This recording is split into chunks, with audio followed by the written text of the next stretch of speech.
Well, hi there, boys and girls and dads and moms, and welcome to PJs and Pillows. Tonight's book is about books. It's called The Fantastic Flying Books of Mr. Morris Lessmore. Both the story and the pictures are by William Joyce. Let's begin. Morris Lessmore loved words. He loved stories. He loved books. His life was a book of his own writing, one orderly page after another. He would open it every morning and write of his joys and sorrows, of all that he knew, and everything that he hoped for. But every story has its upsets. One day the sky darkened, the winds blew and blew, till everything Morris knew was scattered, even the words of his book. He didn't know what to do or which way to go, so he began to wander and wander. Then a happy bit of happenstance came his way. Rather than looking down, as had become his habit, Morris Lessmore looked up. Drifting through the sky above him, Morris saw a lovely lady. She was being pulled along by a festive squadron of flying books. Morris wondered if his book could fly, but it couldn't. It would only fall to the ground with a depressing thud. The flying lady knew Morris simply needed a good story. So she sent him her favorite. The book was an amiable fellow and urged Morris to follow him.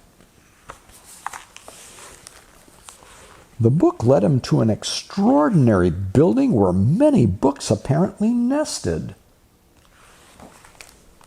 Morris slowly walked inside and discovered the most mysterious and inviting room he had ever seen. It was filled with the fluttering of countless pages, and Morris could hear the faint chatter of 1,000 different stories, as if each book was whispering an invitation to adventure. Then his new friend flew up to him and landed on his arm. It held itself open, as if hoping to be read. The room rustled to life, and so Morris's life among the books began. Morris tried to keep the books in some sort of order, but they always mixed themselves up. The tragedies needed cheering up and would visit with the comedies.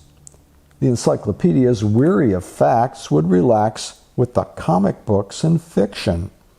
All in all, it was an agreeable jumble. Morris found great satisfaction in caring for the books, gently fixing those with fragile bindings and unfolding the dog-eared pages of others.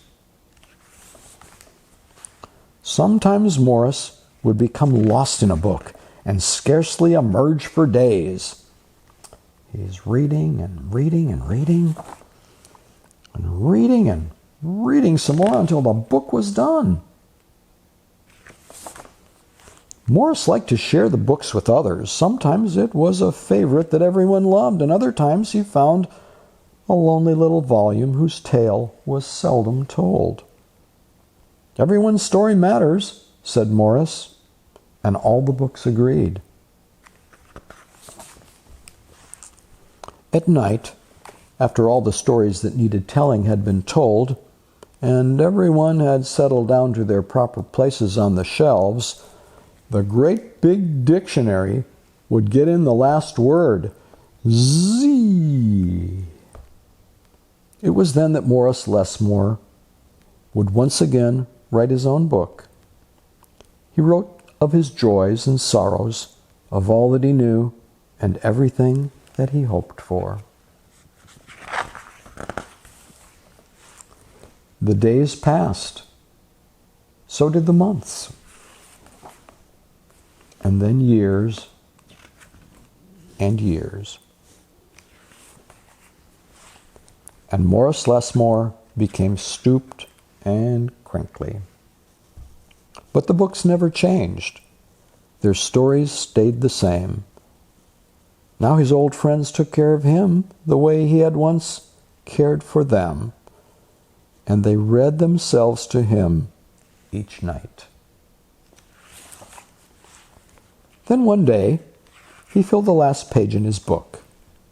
He looked up and said with a bittersweet sigh, "I guess it's time for me to move on." The books were sorry, but they understood.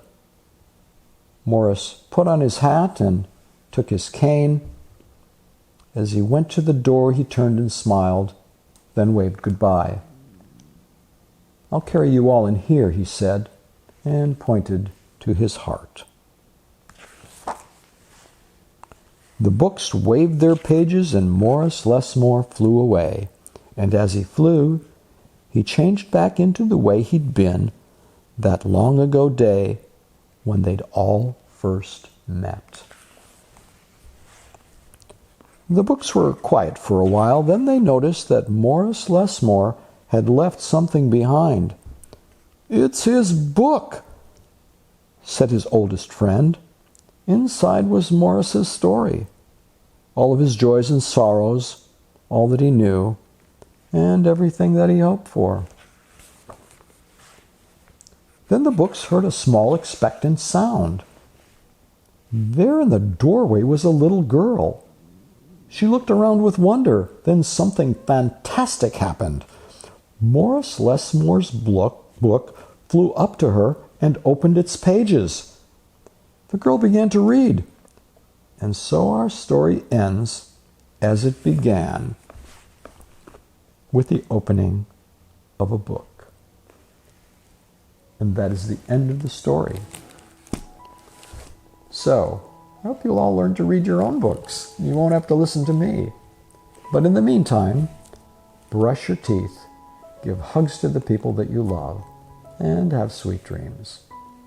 Good night.